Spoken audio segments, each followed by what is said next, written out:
예, 3월 28일 강의를 제가 한 원우한테 을 결석하는 원우한테 동영상을 찍어서 저녁에 올려주겠다라고 약속했는데 오후반 때 5반이죠. 5, 6교시 때 찍어서 올리려고 찍었는데 제가 마이크를 꽂아가지고 쓰려고 핀 마이크를 준비를 했는데 마이크를 놔두고 안 켜고 녹음을 하는 동안에 중간에 이제 그 깨닫게 됐습니다. 그래서 음, 앞부분이 그림만 나오고 목소리가 전혀 들어가질 않아서 제가 약속을 했던 거니까 앞부분을 집에 와서 지금 다시 좀 짧게라도 강의를 해서 올려드리려고 앞부분을 한 40분 짜리 영상을 찍으려고 지금 합니다. 그래서 아무튼 그렇게 됐고요. 뒷부분은 이제 마이크 뽑고 해서 뒷부분은 따로 올려드리겠습니다. 별 경험을 다 하네요. 네, 해보겠습니다. 자, 지난 시간에 칼빈의 제네바 교회 헌법에서 목사의 직분까지 봤었고요. 이제 교사의 직분, 장로의 직분, 집사의 직분을 볼 겁니다. 자, 교사의 직분, 건전한 교리를 가르쳐서 순수한 복음을 유지하는 것. 이게 이제 교사의 직분에 필요한 기능입니다. 그래서 목사와는 다르게 특별히 더 전문적인 지식이 요구가 됩니다. 히브리어, 헬라어 이런 전문 지식이 이제 더욱더 요구가 되는데요. 우리 목사들에게는 물론 목사들도 히브리어, 헬라어하고 신학적인 깊은 지식이 있으면 더 좋겠죠. 그런데 목사의 직분을 감당하는 데는 그렇게까지 전문적인 지식이 요구되지 않고요. 성경을 해석하고 설교하고 또 성경 말씀으로 성도들을 권면하고 하는 그런 수준의 그런 지식만 있으면 되기 때문에 충분히 가능하고요. 그런데 교사 같은 경우는 그것보다 더 깊은 지식이 있어야 됩니다. 왜냐하면 신학적인 문제가 이단의 문제가 불거졌다던가 어떤 성경 구절에 대한 해석의 문제가 불거졌을 때는 교사가 그 문제를 더 원어를 깊이 파고들고 또 신학적인 문제들을 접근을 해서 그것에 대해서 어떤 답을 제시할 수 있어야 되기 때문에 건전한 교리를 지키고 순수한 복음을 유지하기 위해서 교사의 직분을 두었고요. 그리고 칼빈은 목사의 직분과 교사의 직분을 물론 칼빈은 제네바 교회에서 두 가지 직분을 같이 가지고 있는 그런 형태였습니다. 교사이면서 목사인 그런 형태였는데요. 그렇다고 해서 교사와 목사가 같은 직분이라고 생각하지 않았습니다. 다른 직분이고 다른 은사다라고 생각을 했습니다.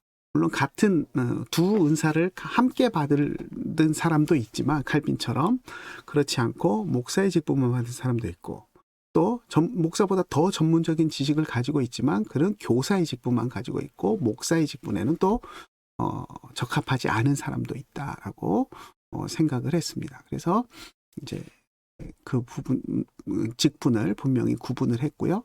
그래서 목사이지만 전문적인 지식이 교사들보다 떨어지는 사람들은 설교나 이런 것들은 할 수 있지만 신학적인 문제에 대해서 조금 더 신학적인 문제에 대해서는 좀 모자라는 그런 부분이 있고요. 반대로 교사의 직분을 가지고 있어서 전문적인 지식은 있지만 또 성도들을 케어하고 목양하고 하는 그런 쪽에는 또 은사가 없는 사람들은 목사의 직분을 가질 수 없다라고 또 그렇게 생각을 했습니다. 그래서 교사와 목사를 분명하게 구분을 했습니다. 제가 요 부분 이야기하면서 수업 시간에 그 히브리어 헬라어에 대한 이야기를 조금 하면서 여러분들에게 조금 히브리어 헬라어를 학창 시절에 배울 때 잊어버리지 말고 한 구절씩이라도 좀 보는 습관을 들이고 해서 좀 리뷰를 좀 해서 실력들을 조금씩 쌓아가라는 그런 이야기를 했습니다. 하지만 또 한편으로는 히브리어 헬라어가 자신이 없다면 설교하는 데는 히브리어 헬라어 굳이 쓰지 않아도 된다라는 이야기를 했습니다. 그러면서 이제 예를 들어서 히브리어로 설교한다 그러면서 엉뚱한 설교를 했던 예를 제가 하나 들었었는데요. 간단하게 다시 한번 이야기를 해보겠습니다. 제가 한번 프랑크푸르트 한인교회에서 예배드릴 일이 있어서 갔을 때인데요. 그곳 목사님이 정말 이제 그 교인이었던 제가 이제 묵었던 숙소에 이제 주인 아주머니가 조선족이었는데 그분 말로는 자기 교회 목사님이 원어도 해박하시고 설교를 너무 잘하신다고 이제 그래서 주일에 이제 예배를 드리러 한번 그 교회를 갔었는데 갔다가 참 속이 뒤집어지는 그런 경험을 했었습니다. 그 교회 목사님이 설교를 이제 알파 오메가 되신 예수님에 대해서 설교를 하는데 그리스어로 알파와 오메가, 그죠? 알파 오메가 되시는 예수님. 성경 전체는 그분 이제 얘기하시는 게 성경 전체는 알파와 오메가 되시는 예수님으로 가득 차 있다.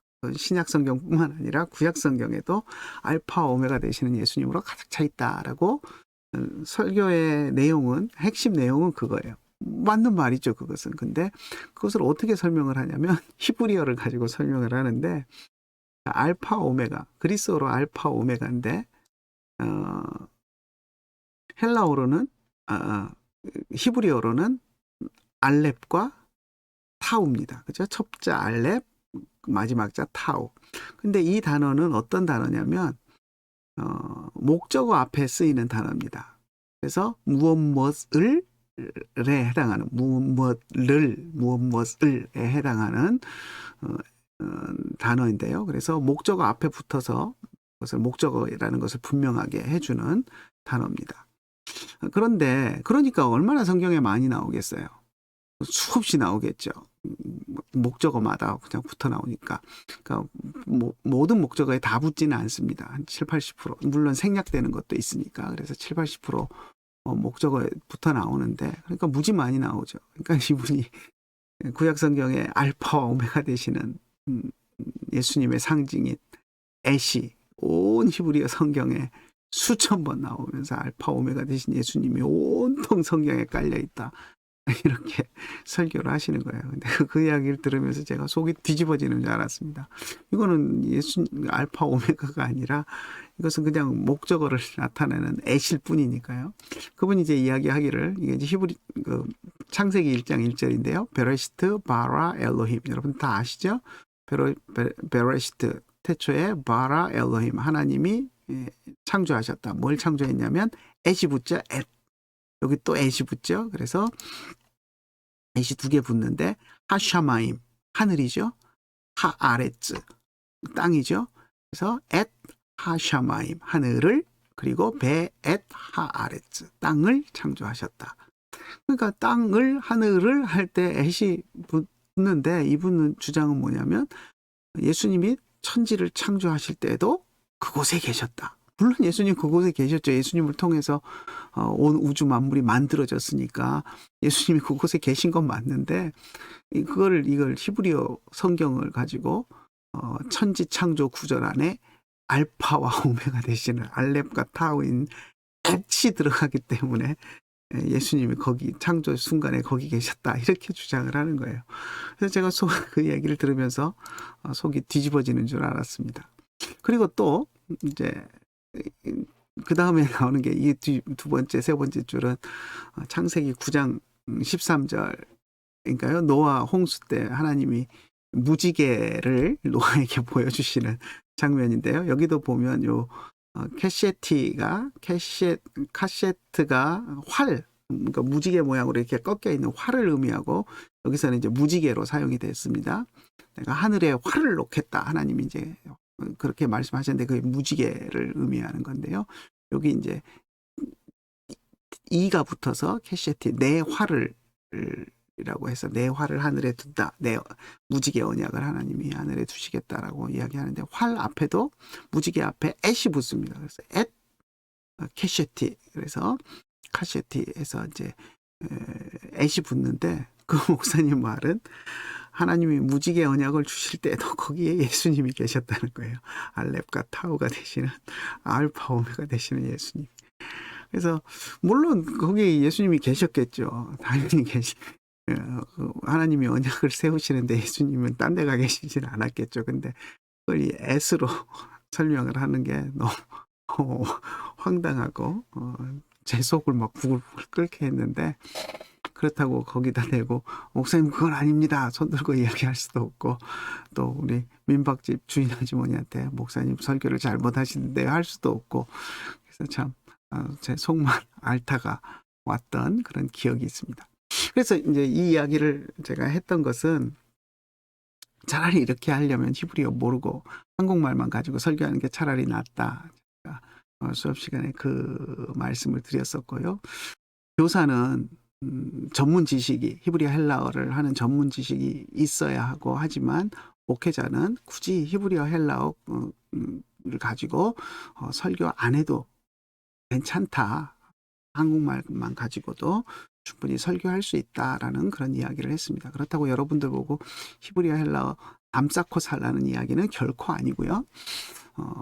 가능하면 지금 이제 여러분들 이제 아직 신학교를 졸업하기 전이니까 그래도 머릿속에 히브리 헬라어 배웠던 것이 좀 남아 있잖아요. 근데 여러분들이 조금 하루에 한 구절씩이라도, 쉬운 구절이라도 찾아서 이렇게 복습을 하면서 좀 히브리 헬라어 성경을 보아가는 그런 연습을 하고, 요즘 또 프로그램 좋은 거 많이 있잖아요. 그렇게 해서 좀 할 수 있으면 좋겠다라는 그런 또 이야기도 제가 드렸었습니다. 아무튼 교사의 직분은 히브리 헬라어를 비롯해서 그런 신학적인 전문 지식이 요구되는 직분이라는 것. 그리고 이제 제네바 아카데미에서 이제 처음에 이제 칼빈이 제네바 교회 헌법에서 교사의 직분을 이야기할 때는 그런 신학 교수로서의 그런 학자적인 그것을 규정을 했지만, 나중에 이제 제네바 아카데미를 운영을 하면서는 그런 신학생들의 전문적인 교육이 잘 제대로 이루어지려면 양질의 대학 교육이 필요하다라고 해서 이제 언어나 인문학 이런 것들을 잘 가르치는 대학 교육이 필요하다라고 하면서 대학 교사의 중요성도 또 강조를 합니다. 그리고 좋은 대학생들을 잘 가르치기 위해서는 그 밑에 이제 어린이, 청소년들, 어린이들 교육하는 교사들도 중요하다라고 해서 이제 어린이 교사의 중요성도 이야기를 하고, 또 제네바 아카데미 안에 그런 어린이를 가르치는 좋은 교사들을 두려고 노력하는 것들이 또 칼빈에게 있지만, 교회 안에서 교사의 직분을 이야기할 때는 이런 어린이 교사나 대학 교사를 이야기하는 것이 아니라 신학교 교수로서 이제 성경의 그런 교리 문제라든가 성경의 해석 문제들이 불거졌을 때 그것을 해결할 수 있는 능력을 가진 그런 교사의 직분이 있어야 된다라고 그렇게 했습니다. 그래서 교사의 직분은 전문성이 검증돼야 됐고요. 전문적인 지식이 있다는 것이 검증돼야 했고, 또 목회자들의 추천을 받고 의회 안에서 또 그런 삶의 이런 모습들이 검증이 되어야만 했습니다. 그 다음에 집사의 직무 보겠습니다. 집사의 직무는 제네바 교회 안에서 둘 종류로 나뉘어집니다. 그래서 제가 여기 프랑스어로 써놨는데요. 하나는 포큐에르, 하나는 호스피탈리에르, 이렇게 둘로 나눠집니다. 그래서 하나는 포큐에르는 교회 재산을 관리하고 구제를 담당하는 그런 직분 기능을 했고요. 호스피탈리에르는 병원에서 환자를 돌보고 가난한 사람들에게 찾아가서 음식을 제공하고 하는 그런 역할들을 했습니다. 사실 뭐 우리 사도행전 6장에 나오는 집사의 그런 직무에도 보면 구제와 이제 가난하고 병든 자들을 돌보는 이런 기능들이 분명히 있기 때문에 성경적인 근거를 가지고 이런 구분을 만들었다라고 이제 생각할 수도 있는데요. 사실은 그것보다도 더, 물론 그것이 이제 더 성경적인 이유가 가장 중요한 이유겠지만, 칼빈이 제네바에서 이 집사의 직무를 만들 때는 그 이미 사회적으로 이런 제도들이 만들어져 있었습니다. 그러니까 종교개혁을 제네바가 수용하기 전부터 제네바는 병원이 있었고 국가병원 안에서 병자들을 돌보는 똑같은 이름의 호스피탈에흐라는 그런 오늘날로 이야기하면 사회복지사의 기능을 하는 사람들이 있었고 또 시의 재정을 가지고 구제를 맡아서 담당하는 호큐에흐라는 사람들이 있었습니다. 그것을 이제 칼빈은 교회 법을 만들면서 사도행전에 있는 집사의 기능과 같으니까 이것은 교회의 기능으로 수용해야 되겠다라고 해서 이제 교회 안에서 집사의 직무로 그것을 가져와서 이제 운영을 하게 됩니다. 그래서 그러다 보니까 똑같은 그런 이름들을 규정으로 이제 해서 사용해서 그렇게 사용을 하고 규정을 했습니다. 제가 이 집사의 직무를 이야기하면서 수업 시간에 이제 잠깐 이야기했던 것은 뭐냐면 오늘날 우리 목사님들 가운데 사회복지사에 목매다는 분들이 있는 것을 보면서 조금 안타깝다 하는 그런 이야기를 제 개인적인 의견을 좀 이야기를 했습니다. 그래서 목사의 직무가 있는데 이것은 이제 사회 어떻게 보면 이런 기능들은 집사의 기능인데 사회복지사의 기능은 집사의 기능인데 목사님들이 사회복지사에 너무 올인하고 하는 것들 또 교회 안에 돌봄센터 이런 거 만들어서 원장하고 목회보다는 거기에 너무 매달려 있는 그런 모습들은 좀 안타까운 모습이다라는 이야기를 좀 했습니다. 물론 이게 이제 교회의 기능이고 교회가 해야 되는 기능이기 때문에 아무도 그 기능을 하지 않으면 목사라도 해야 되는 건 맞습니다. 저도 조그만 교회 담임하면서 주보 복사 할 사람도 없어서 제가 주보 복사도 제가 다 하고 또 교회 건물에 고장 나는 게 있으면 제가 다 고치고 사찰 집사처럼 제가 다 고치고 또 차량 운행할 사람 없어서 제가 성도님들 태우고 운행도 하기도 하고 그렇지만 어쩔 수 없이 아무도 할 사람이 없으면 목사가 해야 되는 건 맞죠. 근데 그럼에도 불구하고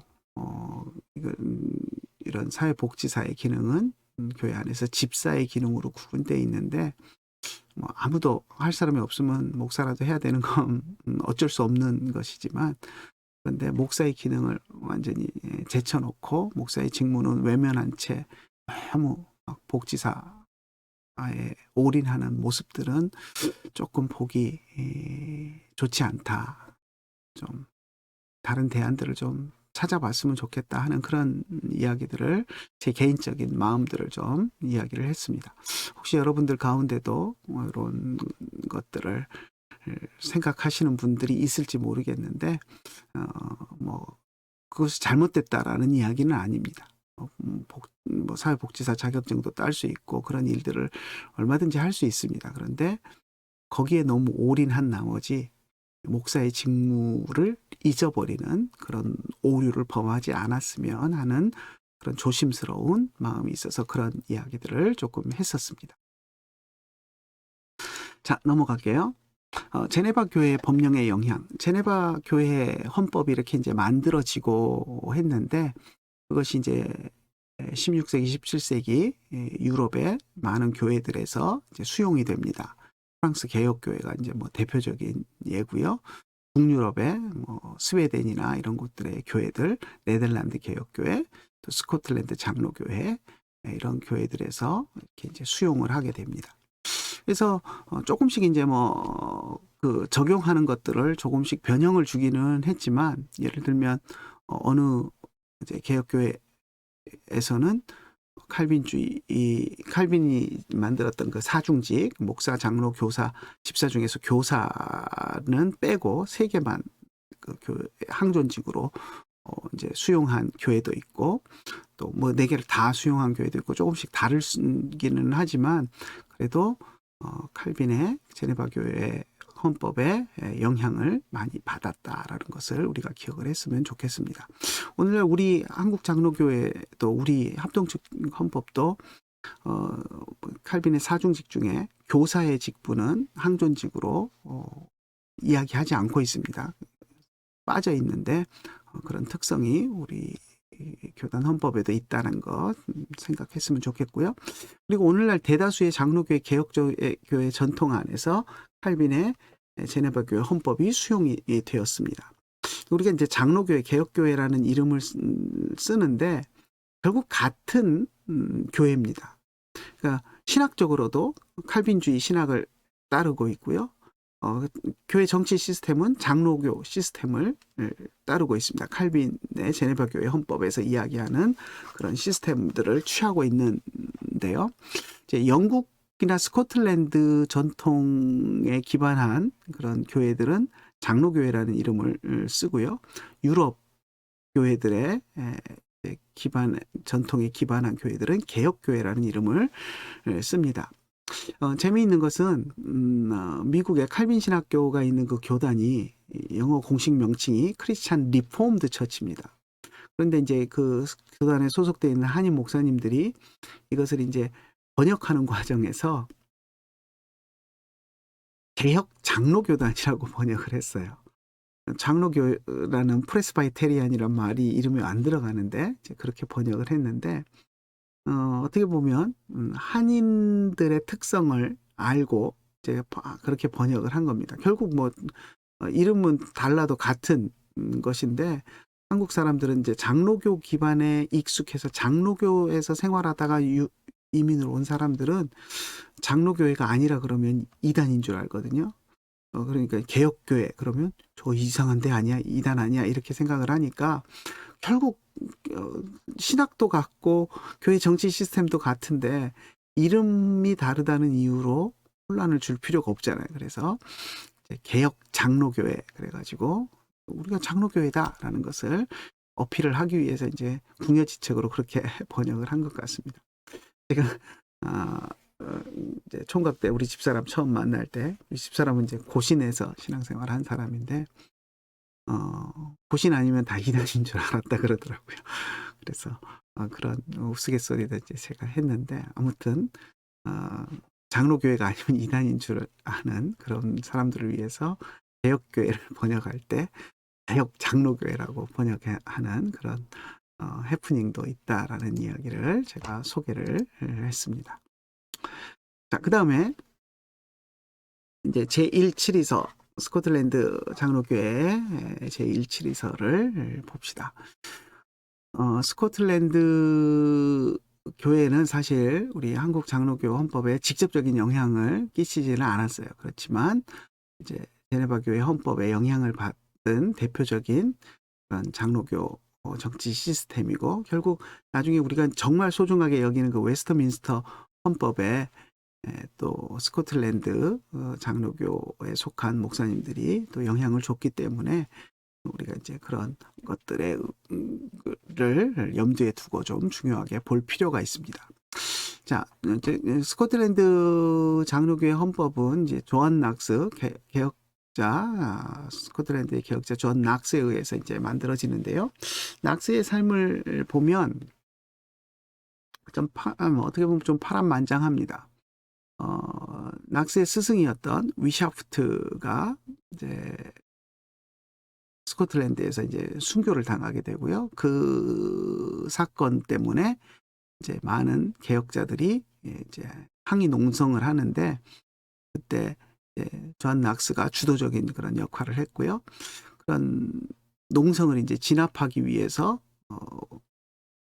이제 스코틀랜드에서 프랑스 군대를 끌어들였는데 그때 이제 프랑스 군대에 잡혀가서 그 노예로 배 밑창에서 이제 노젓는 그런 일들도 하고 했었습니다. 그러다가 이제 풀려나서 스코틀랜드로 돌아가지 못하고 잉글랜드로 가서 에드워드 6세 밑에서 잠시 잉글랜드 목회자로 일을 하기도 했었고요. 그러다가 메리 여왕이 우리가 블러드 메리라고 부르는 그 로마 교회 신봉자인 그 메리 여왕이 집권을 하면서 이제 종교개혁자들에게 대대적인 숙청과 그런 피바람이 불 때 더 이상 잉글랜드에 남아 있을 수가 없어서 유럽으로 이제 망명을 하게 됐는데 그때 이제 제네바에 와서 칼빈의 영향을 많이 받았고요. 제네바로 망명 온 그런 영국인들을 모아서 난민교회 목회를 했습니다. 그때 이제 일반 규례서라는 것을 작성을 하는데요. 북 오브 커먼 오더라고 해서 어떻게 보면 교회 그 내규 같은 그런 법의 일종인데요. 제네바 교회 헌법에 영향을 많이 받은 그런 규례서를 작성을 해서 영국인 난민교회 안에서 사용을 했었습니다. 그리고 나서 이제 나중에 스코틀랜드로 이제 돌아오게 되는데요. 스코틀랜드로 돌아와서 스코틀랜드 신앙 고백서와 제1치리서를 만들게 됩니다. 한번 볼까요? 스코틀랜드 신앙 고백서의 특징을 보면 하나님의 말씀으로서의 성경의 권위를 강조했습니다. 그리고 신앙 고백서 자체에 대해서는 그 성경의 권위처럼 그렇게 높이지 않고 열린 태도, 얼마든지 수여정할 수 있고 하는 그런 열린 태도를 가졌습니다. 오늘날 우리가 웨스트민스터 신앙 고백서를 대하는 것과는 좀 다르죠. 우리가 웨스트민스터 신앙 고백서를 어떻게 우리가 대합니까?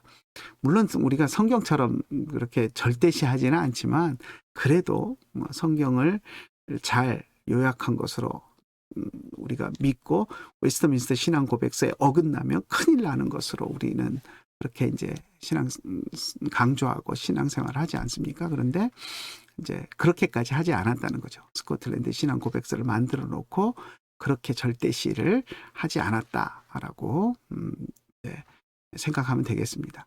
그리고 이제 그런 것들이 어떻게 보면 자신들이 그것을 만들어 놓고 자신들의 한계를 인식을 한 것으로 이해하면 좋을 것 같아요. 왜냐하면 목회자들이 단시간에 초안을 했기 때문에 이제 자기들이 신학자가 아니고 낙스도 신학자는 아니잖아요. 전문 신학자는 아니고 이제 목회자였기 때문에 그런 학문적인 완성도가 떨어진다라는 것들을 스스로도 알았기 때문에 필요에 의해서 지금 급하게 만들었지만 보완이 될 수 있고 또 문제가 있으면 얼마든지 수정할 수 있다라는 그런 열린 마음을 가지고 있었습니다. 근데 학문적인 완성도가 떨어진다라는 것은 단점이기도 하지만 반대로 장점이 되기도 합니다. 왜냐하면 일반인들에게는 친숙한 그런 실용적인 신앙 고백서가 되기 때문에